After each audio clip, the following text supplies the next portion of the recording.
was my first and last mistake. I'm blue without your face. But what can I do?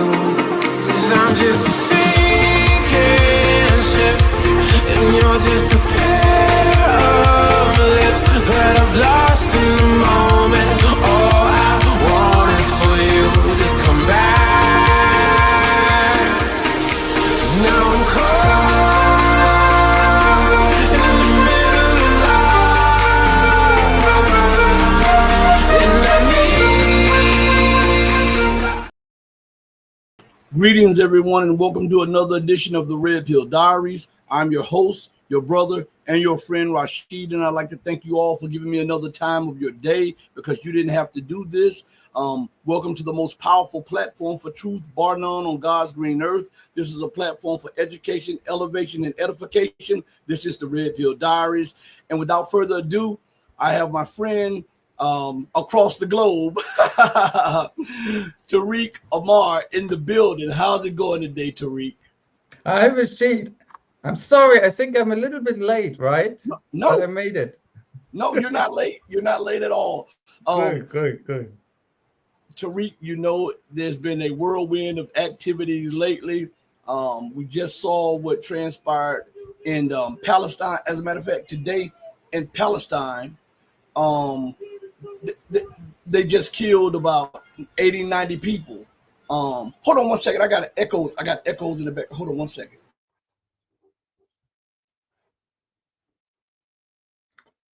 Think it's on my side. Let me see. Okay, I got it now. It was good. echoing off the other thing. Okay, so they just killed about 90 more Palestinians today in Gaza. We see that Israel is not letting up. And what do you think about this U.S. NATO? Because this is what it was, a NATO attack on Iran. France just came out and said that they did provide intelligence for the drones. Britain was providing tankers. The U.S. was providing tankers. They were providing weapons, and yet Iran withstood the first wave of the attack of NATO's plan to bring it to its knees. Well, where will this lead us, and where are we at right now? First of all, I think you're absolutely right, and I'm not surprised that we now get to hear officially that others were involved as well. I mean, the main perpetrators of this attack, which of course is a crime, right? It's a crime under international law, were Israel and the US. And those two, of course, were in it from the beginning. I would even say they were in it from before the beginning, because now if we look back, this whole negotiation process that the US staged, I think, with the Iranians was part of the distraction, like preceding the attack.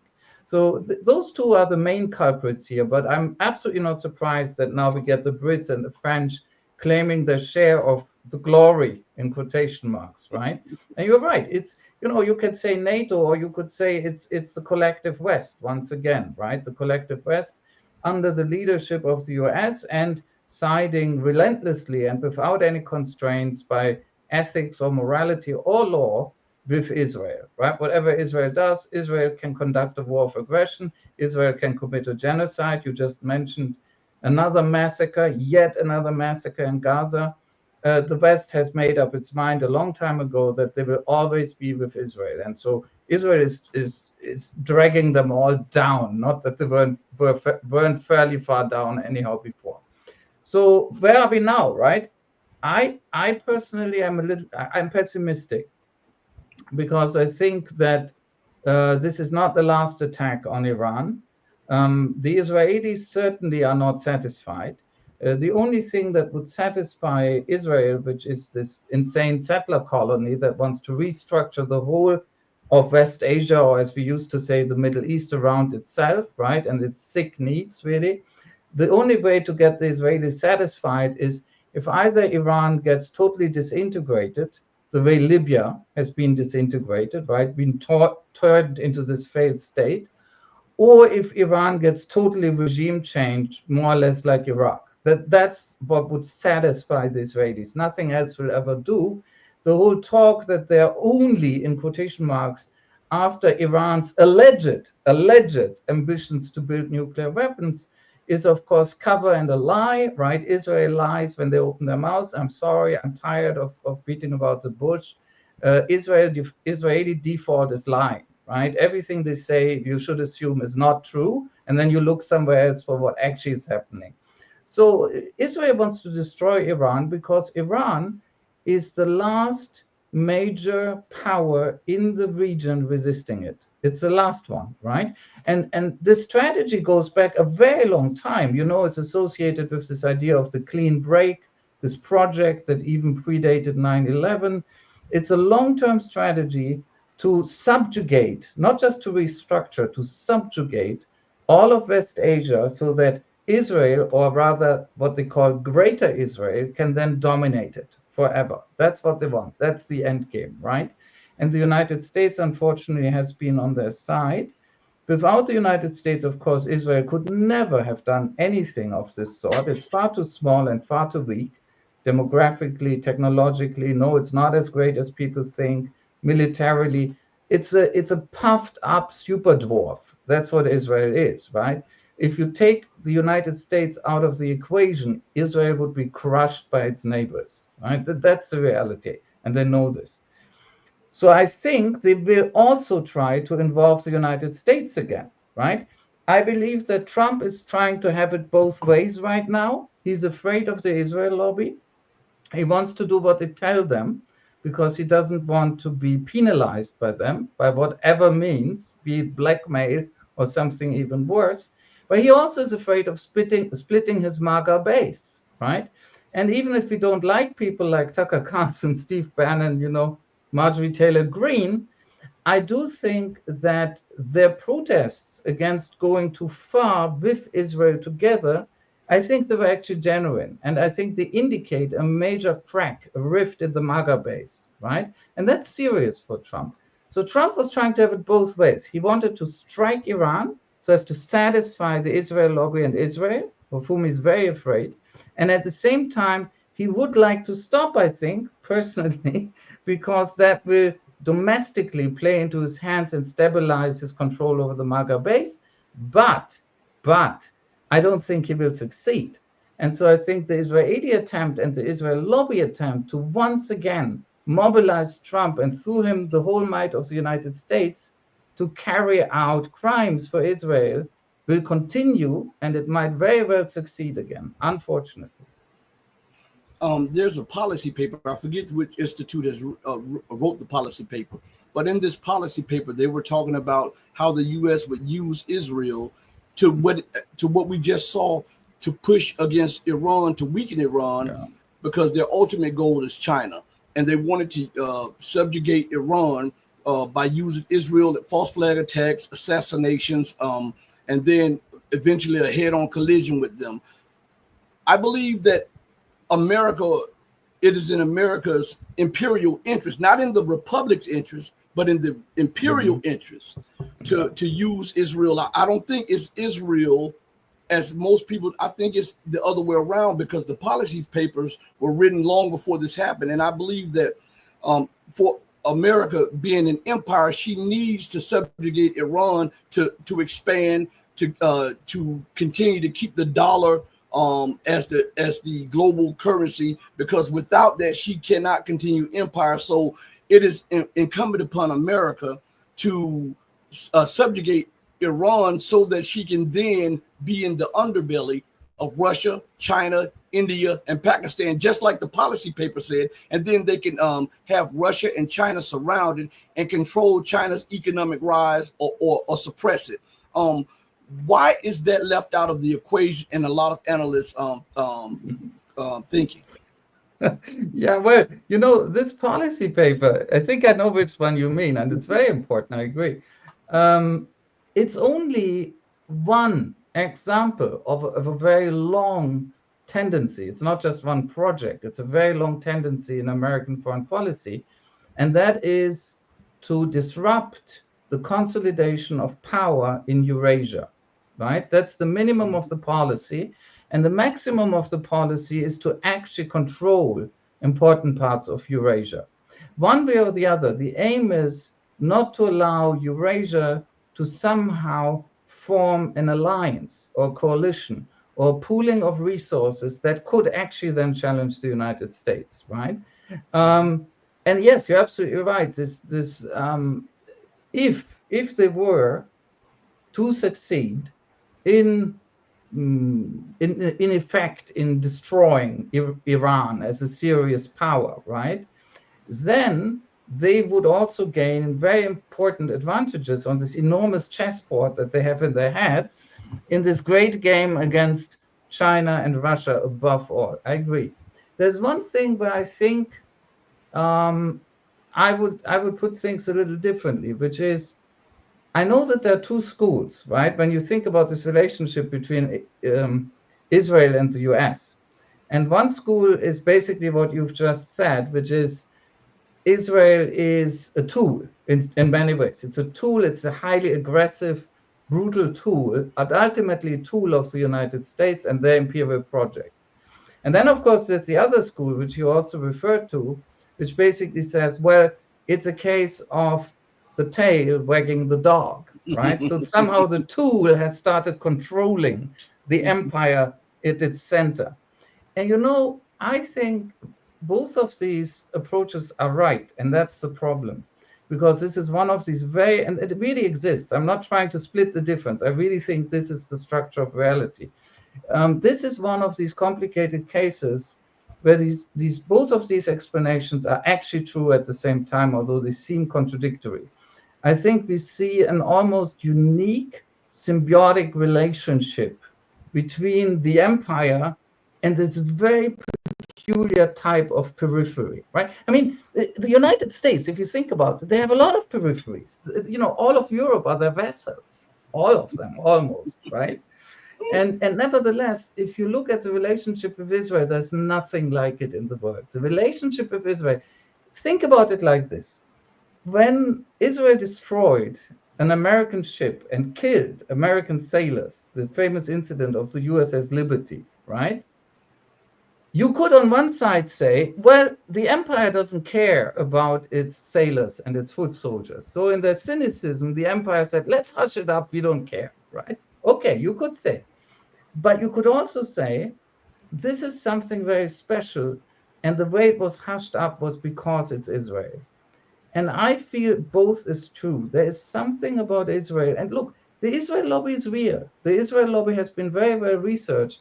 It's not as if there isn't a massive, incredibly well-organized pressure organization, right? So it's a symbiosis. It's a very strange symbiosis. But let me repeat, I actually agree with you. In the end, they pull in the same direction, right? And that direction is restructuring West Asia, and this brutal restructuring of West Asia always aims at all of Eurasia. It's extremely important that that's behind it, that gives it the energy.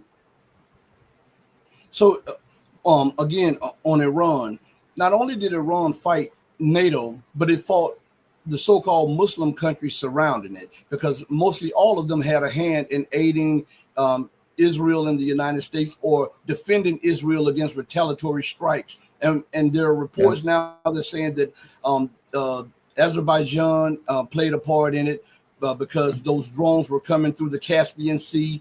What do you have to say about that? Well, on one side, this is a great problem for Iran, obviously, because as we saw when Iran retaliated not against Israel, which it also did, but against the United States, and it attacked the major base of the United States in the Middle East or West Asia, in Al Udeid in Qatar, right? You could see that the Iranians were extremely careful not to do a lot of damage.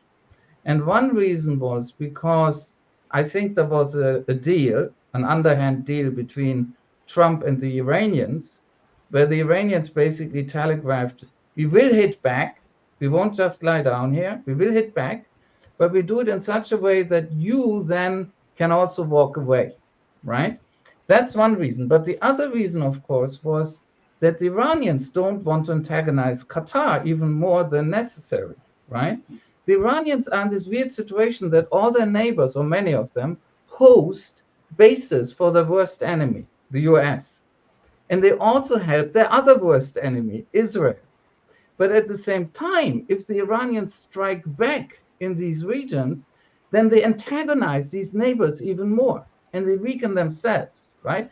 So on one side, this is an extremely difficult problem for Iran. You know, when this began, when the Israelis attacked on the 13th, well, when the Israelis attacked openly and the Americans not so openly on the 13th, right, on the Friday. And then it took like the 22nd, and on the 22nd, the Americans openly joined and also attacked, right, openly. When in that period in between, basically 9 days, a lot of people were saying, if the Americans join this openly, then all hell will break loose because Iran has sufficient missiles to cover all these different bases in all these neighboring countries. But what they didn't think about is that in a way, these neighboring countries are hostages, right? Iran has to damage these neighboring countries to get to the real enemy, which is the US. And that means Iran is restrained. It can't simply strike out with all its might, because in that way, it would play the American game, right? We saw this already a little bit with Qatar. When Qatar was hit, or rather the American base in Qatar was hit, the Qataris were coming out and huffing and puffing. You know, how dare you shoot a rocket at us or several, right? Well, we dare because you have an American base on your territory. Of course, that's not the way the Qataris read it, right? So for Iran, this is an enormous problem. This is a super headache, right? It's much less easy than a lot of people seem to think for Iran to take revenge on these bases. That's one factor. And the other one, if you take a step back and you zoom out, well, it's another instance of Israel's greatest resource in this region, second greatest resource. The greatest resource Israel has ever had and still has is the United States. That's the greatest resource. For whatever reason, let's set that aside for a moment, right? But the second greatest resource Israel has had is the disunity of this region. If this region had ever managed to actually oppose Israel seriously together, things would be different again, right? But this has never happened despite Israeli mythology. The Israelis always pretend, oh my God, we're surrounded by enemies, poor us, you know. It's never actually happened. It's never actually happened in Israel's history that they really had to deal with the whole region being against them, as should be the case. I would be very happy if that finally happened. So this other thing that Iran, again, was basically betrayed by these neighbors, yeah, it's a part of a very old, very sad story. And if you allow me one more remark, I still hope with all my heart that one day this will all change and that Israel will be defeated. And I think there are two conditions. One is Israel has to lose American support. However that will happen. As long as Israel has American support, this will be almost impossible. And the other condition is, of course, that a sufficient number, maybe not every single one, but a sufficient number of the important states in the region finally will have to actually effectively come together and cooperate against Israel. Once these two things happen, and I know they're very far away now, but if they ever happen, once they happen, Israel will be suffering a strategic, devastating defeat. To follow up on what you're saying, America is playing against time. When we look at Israel and her greatest resource, the United States, America's economy is in free fall. The debt burden is becoming unsustainable. What keeps Israel afloat is the injection of money from the United States and her weapons. Yeah. So debt will force America to reprioritize. Sooner or later, it's going to force her to reprioritize her imperial goals, or else lose everything. So that happens with all empires throughout history. And if they make a misstep, they fall even quicker. So Israel can lose that support due to the debt. And another thing, with the leaders of these countries, they have to be removed. Those leaders in these countries have to be removed because they are greedy for money and power, and they look for money and power over principles and ethics and the will of the people. So there has to be some kind of major event that catalyzes the people and forces a change in the event. And I believe those things are on the near horizon, because when we look at things, think about what just transpired. Never did you think that a West Asian nation would strike a U.S. facility openly. Iran hasn't done that one time, even though that was communicated. It didn't do it just once; it did it twice. Yes. And it's the only nation in that region that was able to do that. So it stands as a beacon of hope to the region, because you see how it's galvanizing the people across that region to stand up to the Western world. And I believe that is a part that is left out also. What do you say on that matter? I agree with you. I totally agree with you. I think the fact, in my view, I think we're thinking more or less the same here. In my view, the fact that Iran has managed to fight both Israel and the US to a standstill, right? Call it a draw or whatever, right? Is basically a victory for Iran.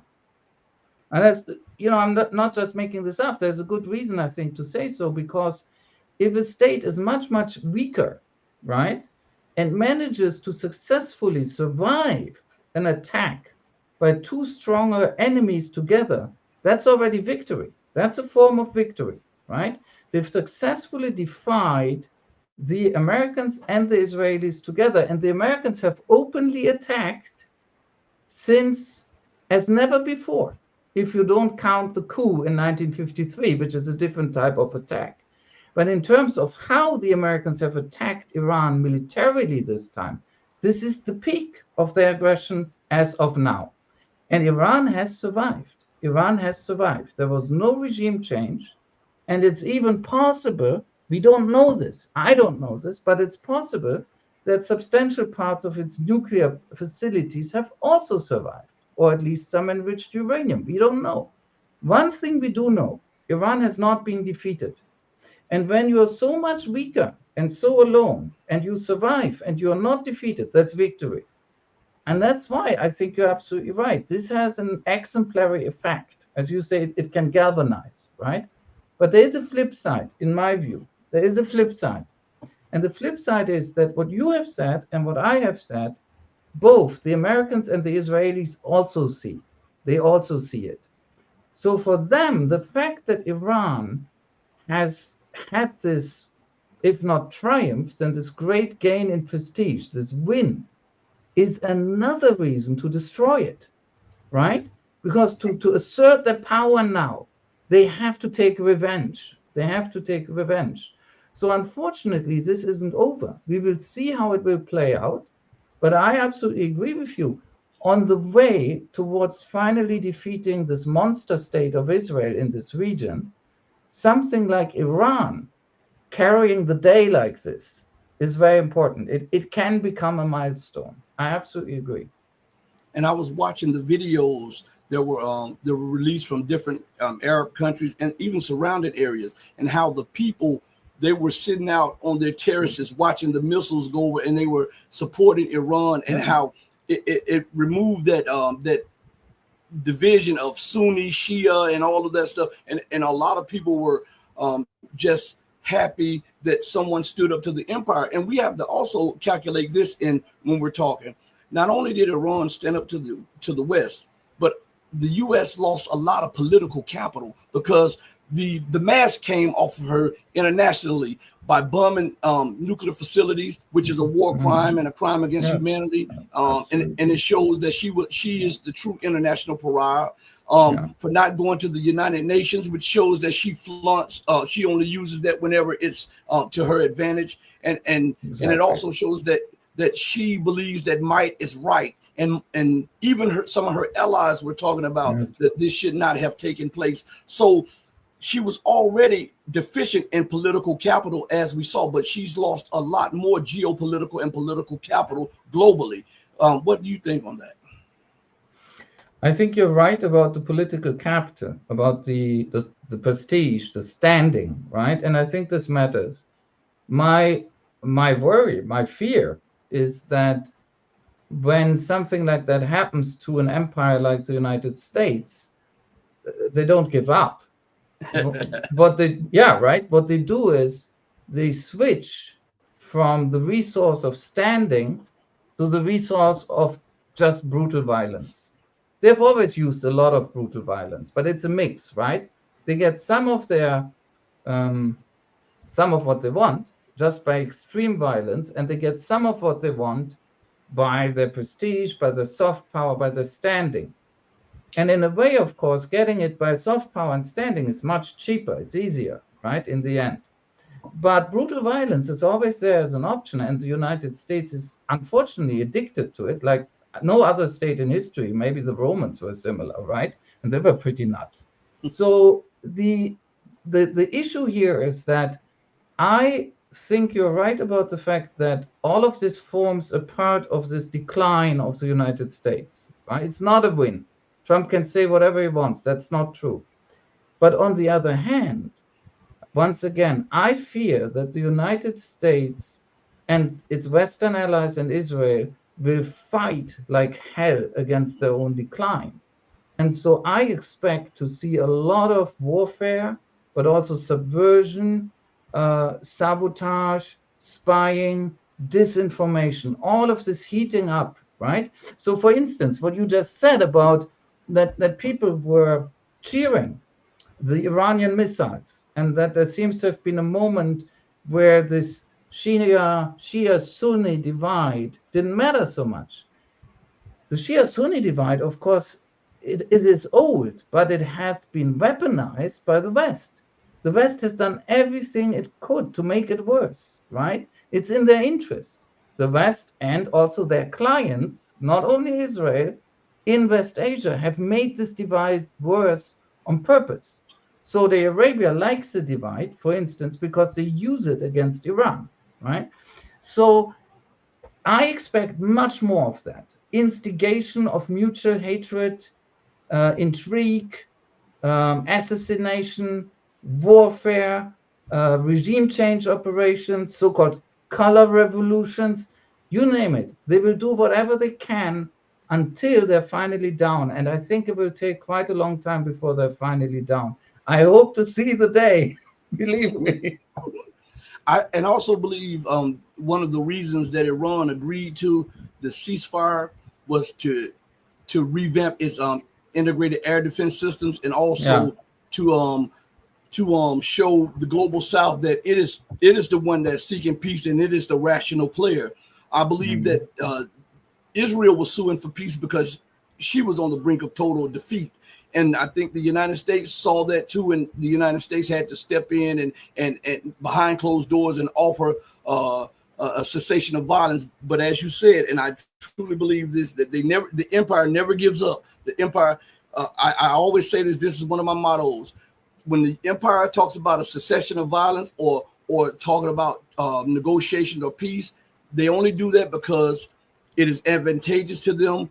Yes. They want to rest, rearm, and recalibrate their plan so that they can come back harder the next time. And I think this is what's going on, because as soon as the peace plan was announced, there were reports that the United States were delivering huge cargo plane after cargo plane of weapons to Israel. This does not seem like it is a precursor to peace. What do you think about that? And what do you think? It's not a precursor to peace, is it? No, I don't think that, if by peace we mean like a real constructive order where societies and states and the economies can cooperate and benefit mutually in good faith. No. There's no peace like that for a long time. I think the best that happens at times is that immediate violence ceases for a while, unfortunately. And I agree with you that the main reason for that fact is Israel and the US, because they don't want it to cease. Not forever. What they want is what you've said. They want strategic breaks that they can then use to rearm, remobilize, recharge. That's really what's going on here.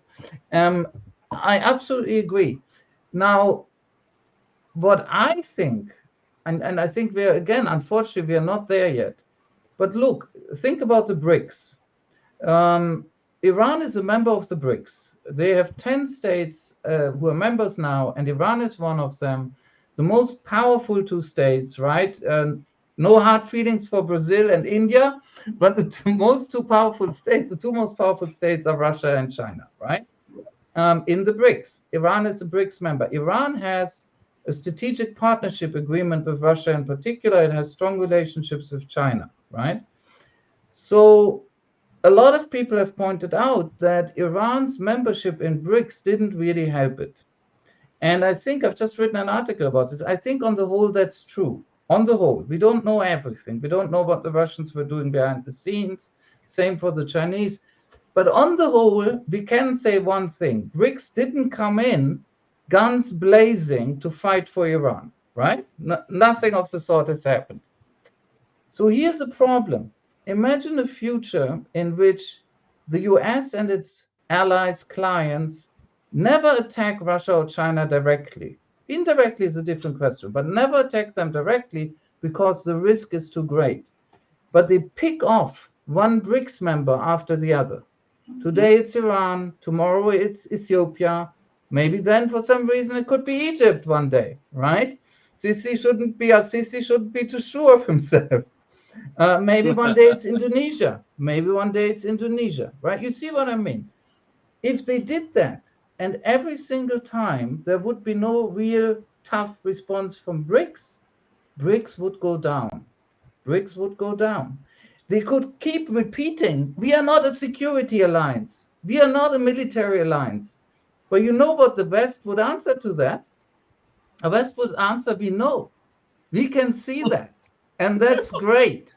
And we're going to beat you up one by one because you're not helping each other. So we can, right? So BRICS, I understand that BRICS couldn't wage war for Iran now. I get that.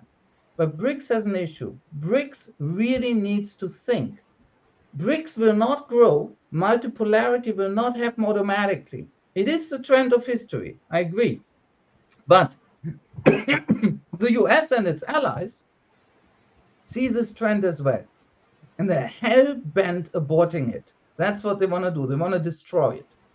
So in this transition period, when you go from this US-dominated order to this new multipolar world, there has to be a way of keeping the US in check. So BRICS needs to think about somehow deterring the US. Otherwise, the US will look at what they've just done. And one way they will look at it will be, look, we've just beaten up a major member of BRICS. We didn't get everything we want, sure, but we did beat them up. And also, nobody helped them in the end, at least not in a way that really disturbed us, right? And from that, they could build a pattern, as I said. And they could say, next time we take Brazil, let's see what happens, right? So BRICS and all those powers that really want multipolarity, and this is, of course, first of all, China and Russia, because they have the potentials. They need to think about a way of defending the process of getting to multipolarity.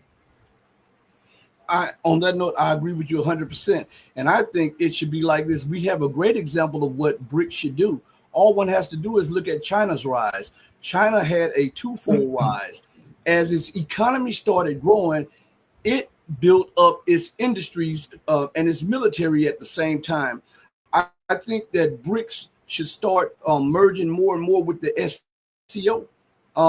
Have just like you have look at NATO. NATO has the military wing, then you have the EU, the so-called political wing. I think that the BRICS should look at that because they should understand, and there should be a lot of thinkers to understand that America will oppose that at every step of the way, because it is against the so-called rules-based order, and it is pushing the U.S. and those bankers in London out of the position of power and influence. So China's rise could be the actual example that BRICS should look to emulate so that they can rebuff economically anything that the West has, and if necessary, militarily anything that the West has. What do you think about that?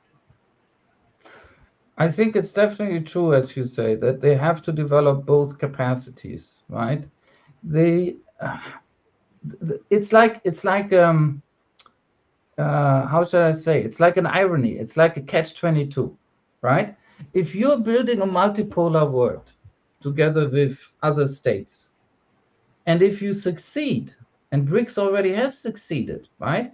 I mean, look, BRICS represents almost half of the global population. 45% is the last estimate. BRICS represents at least 35% of global GDP, at least 35%. And this is by purchasing parity purchasing power, purchasing power parity, I'm sorry, because, and that's a realistic figure. So BRICS produces, I think, 30% of global oil.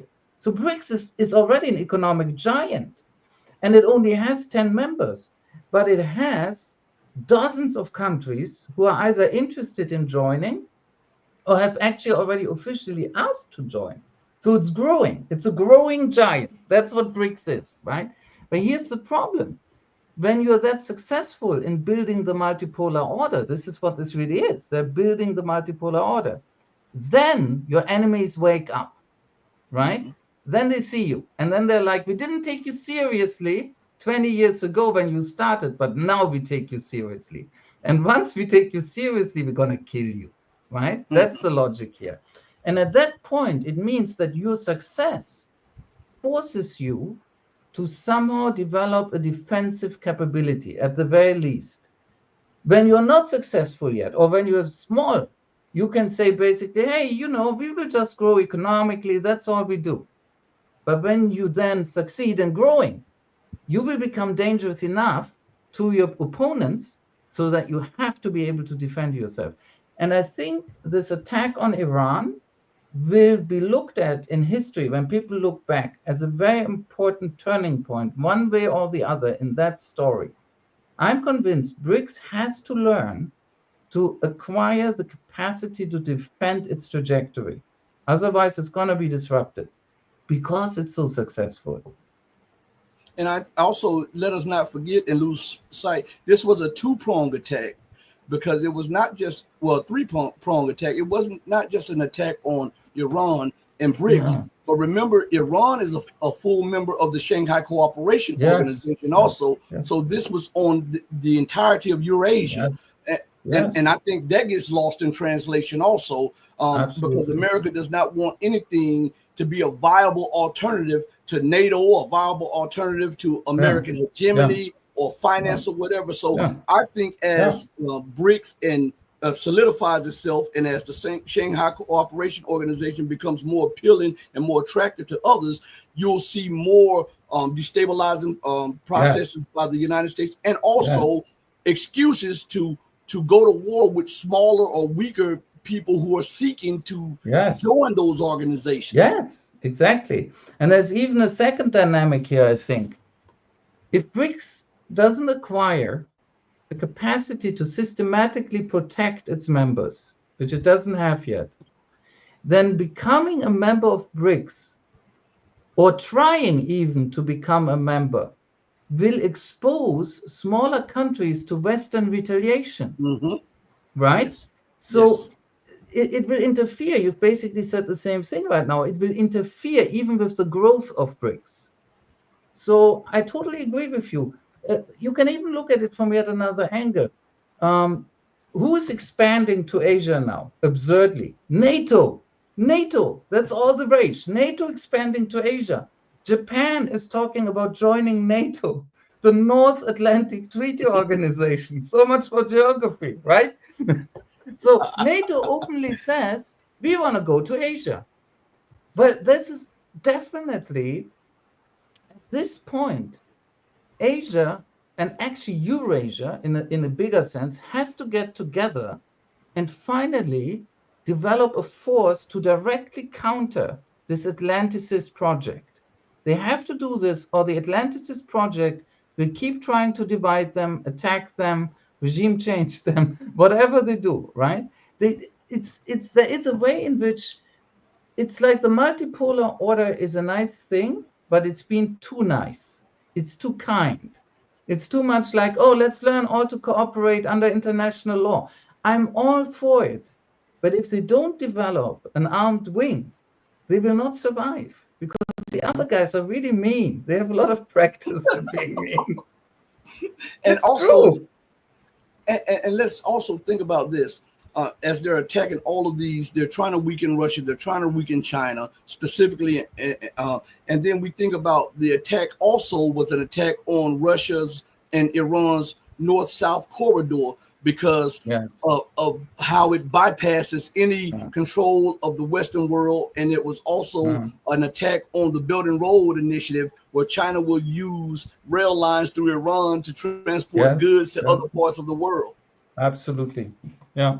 And this is, you know, I mean, again, that's true in specifically, but it's also true in a big general sense, right?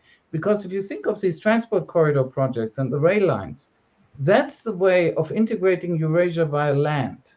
And it has always been a nightmare to people like Atlanticists, because they go back actually to Thayer Mahan. They go back to this very old geopolitical tradition that says we must control the land masses, but the way to control the land masses is always from the sea, right? This is one of the superpowers that the United States unfortunately has developed, controlling the seas, right? So the effort itself that China, above all China, together with its partners, is undertaking of integrating Eurasia via land is a massive threat to that type of power. And you're absolutely right. This is one instance of these two things clashing, actually. It's absolutely true. Yeah. Why do you think that Russia, well, we don't know, but we can assume, why do you think that it's not a priority for them? Because we see them allowing this to take place, even though it may hinge run up against their interests. They've allowed America to do this stuff, but America would not allow them to do this. Well, look, I think partly it's because of the relationship of forces, to be honest. I mean, Russia, I think we have to remember what a surprise in some ways Russia has been to many of us, right? I mean, I, for instance, and I guess you, I've always been aware that Russia usually is a great power, and that the way that Russia was very weak in the 1990s was exceptional. So I wasn't surprised when Russia came back, when they resurged, right? That didn't surprise me. But I was still surprised by how effectively they did this, when they actually managed to resist this Western proxy war, which essentially is all the West ganging up on Russia, with the most severe economic warfare I think ever seen since World War II at least, and a massive proxy war through Ukraine by arms and terrorism and all the means they brought into this, and Russia is defeating them, right? Before that happened, we didn't know.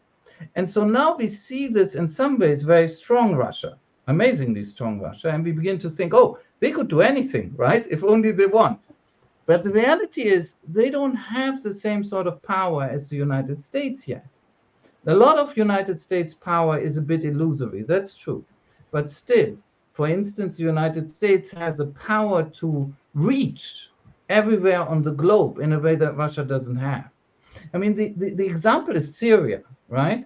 Russia invested so much in keeping Syria from falling. And in the end, like Iran, they gave up. They gave up because Syria was overrun by a very canny combination of military violence and subversion and cyber warfare, actually. And that finally broke Syria's back. And neither Iran nor Russia at the time felt they could stop this. And they may have been right. It may just have been too much for them, as tragic as it was. So here's this problem of timing, right? Russia is growing again. It has survived the proxy war, and it will probably win it. but it's not yet in a position to simply challenge the United States head on.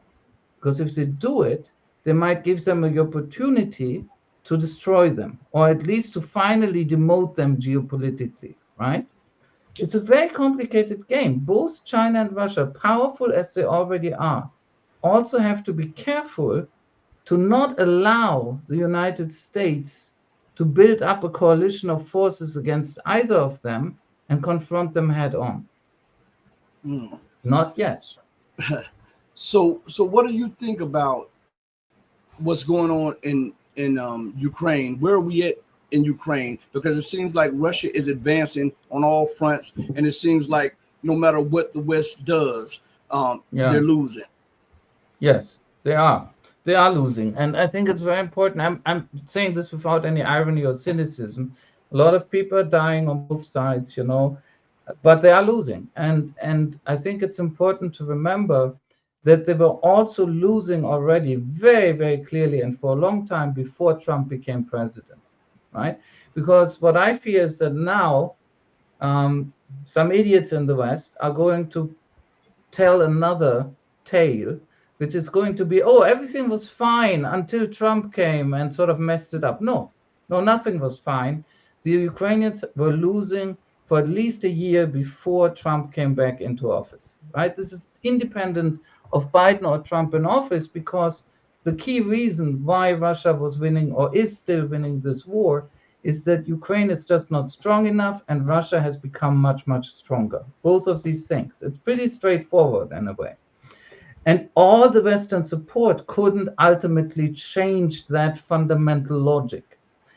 All that Trump has done, he has probably made Ukraine's situation even worse, faster. It would have happened anyhow. But Trump, by casting more doubt on supplies for Ukraine and stuff like that, by sort of taking a little bit of a distance from the support for Ukraine, he probably made it even worse for them. But that wasn't the decisive change. The decisive factor here is Russia. Russia has defeated the West and Ukraine, and it will somehow finish this war winning. How exactly, I don't know, but I'm pretty sure that Russia will win this war. The complication, the wrinkle in this whole thing is that the Europeans, the NATO Europeans, the EU and NATO Europeans, instead of saying, oh, if the US is leaving, we are leaving too, which would have been reasonable, which would have been an opportunity to make peace, better for Ukraine as well. The Europeans turned around and said, oh, if the US are leaving, we are going to take over, right? And they're now prolonging the war. They can't really change the outcome either. All they can achieve is make it worse for Ukraine and make it last even longer again. That's all they can achieve. But in the end, Russia is, I think, certain to win this war, actually. We see that things are starting to really get bad because, Macron comes out today and starts openly talking about a rapprochement with Russia, and he advises all of the European nations to go and start a rapprochement with Russia. And do it now. He's stressed, do it now. Start now. And what's crazy about this is that Russia has been asking for a new European security architecture. That was one of the main reasons they went to war. And that's now exactly what I thought. Is singing the exact same tune. Right. We have to have a new European security architecture with Russia. It's absolutely you're so right. It's exactly what I thought. I was like, wait, why couldn't you say this in December 2021? I mean, honestly, now.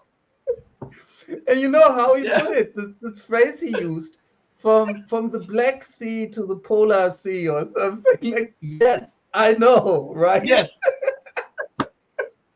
But here's the point. Let me read a little bit of it to you. Yeah. Here's the article. It says, EU must prepare to talk to Russia, from Macron. It says, the bloc has no wish to arm itself endlessly. And before I read anymore, I believe that they're realizing the economic constraints. This is why he's saying that the West does not want to arm itself endlessly. He says the bloc has no wish to arm itself endlessly and should negotiate a new security framework with Moscow, the French president has said.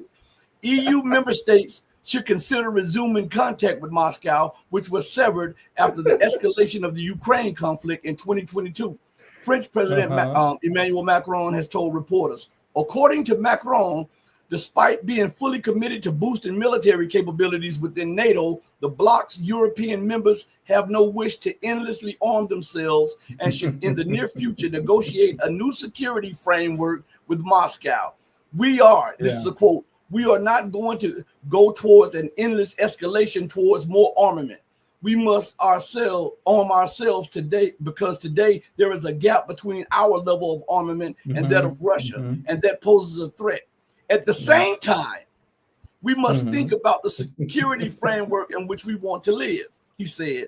That's why we need to rethink the security architecture in the territories from the Black Sea to the Arctic to determine how far we are willing to defend ourselves and what would be the terms of discussions with Russia to make it possible to limit military capabilities and restore trust. Did he just go to Moscow and just take no, I mean, what Vladimir Putin said?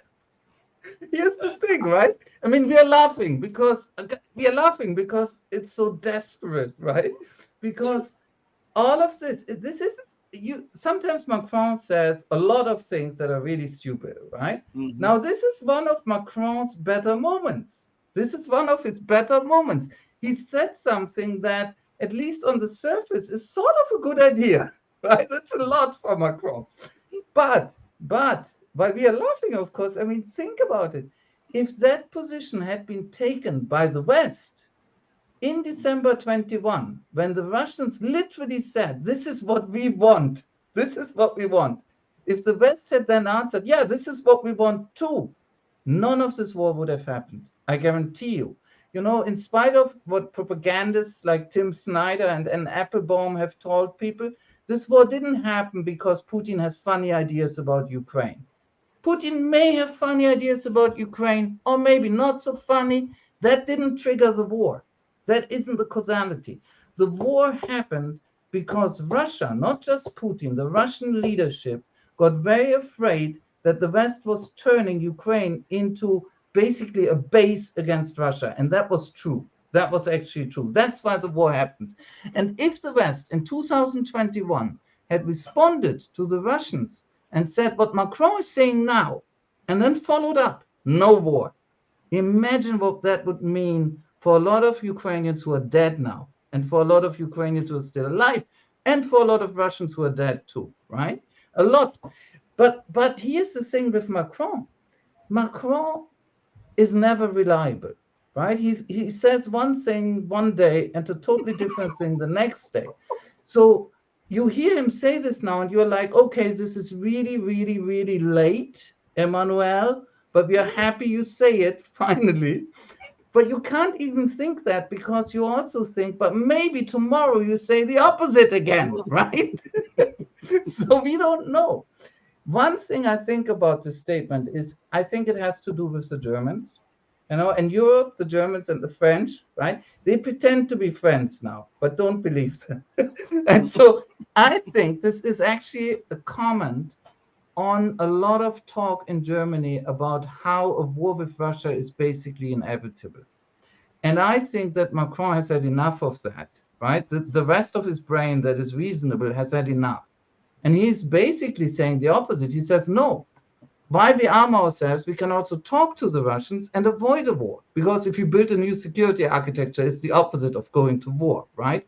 Whereas the Germans, up to the Chancellor Friedrich Merz, are saying basically the opposite now. It's going to be war anyhow. You know, it's very German, actually. They're finding themselves again. So I think this is a split with the Germans, among other things. But I have no idea how far Macron can get with this. I have absolutely no idea. I wish him the best on that particular idea, but I believe it when I see it happening, actually. Well, last question of the day. Do you believe that Russia will take the whole of Ukraine? Because if it doesn't, the rump state left will be used as a battering ram against Russia. So do you think Russia will take Odessa and Kiev and up to the Dnieper River, or do you think that they will be forced to take all of Ukraine? Look, here's the problem. I think you're right that Ukraine, after the war, could turn into a power that will constantly seek revenge, right? It's not even, that's what powers do. And so Russia would have an incentive not to leave any Ukraine on the map. But first of all, that's not very nice. But the other thing is, taking all of Ukraine would also be a trap for Russia, because Russia would integrate tens of millions of people who do not have nice feelings about Russia, right? So that's, I don't think that Putin wants to do that, because he would know, I think, that that's actually likely to turn into a poison pill for them, right? Overload. But what I think is going to happen, rather than Russia taking all of Ukraine, even if they could, is that Russia will take significant territories. It's too late to stop this. This is now done. And it will insist on real neutrality for the West, right? That's what Russia will do. And as long as the West, it's the West which decides this, not Ukraine. As long as the West treats whatever is left of Ukraine as sort of an anti-Russian bulwark, Russia will not stop fighting. So Russia will want two things. They will take territory, whether we like it or not, it's going to happen now. And they will really insist on the neutrality of whatever is left. And if they don't get these two things together, they will not stop fighting. Once again, my friend, you hit it out of the ballpark. I want to thank you for joining me on the show. Thank you, Rashid. Good seeing you. And good seeing you again, too. We got to have you back on sooner than the last time. I mean, because it's been a while since you and I cut it up and talked about things. So we'll try to get you back on when your schedule permits. Be blessed. I'll send you the video and be safe. Thank you, Rashid. Bye-bye. All right. Bye-bye. Everybody, listen. We gave you a double header today. We had Brian Beletic on at 7, and we just had Tarik Amar on at 12. We got Mike Mihaljevic on tomorrow morning. You got to join us. Next week, we're going to have Alex Craner on. We're supposed to have Ian Proud on coming up. We got a lot of guests for you guys coming up in the upcoming weeks. And I want to take the time out to thank each and every one of you for giving me your time. And as we go off the air, I want to say this to you, as I always say: do right by others. Not because there's some material gain or because there's some accolades behind it, but do right by others because it's the right, the humane, and the godly thing to do. Because even when no one else is watching, God Almighty is watching. He sits high, but he looks low, as my mom always tells me. Know that I love each and every one of you who loves truth, freedom, justice, and equality. But know that the love that I have for you will always pale in comparison to the love that God has for you. Until we next speak again, stay strong, stay true. But above all things, remember to stay righteous. Hit that like button and share too. Hey, mama, your baby boy loves you more than life. Deuces, everybody. We're out of here.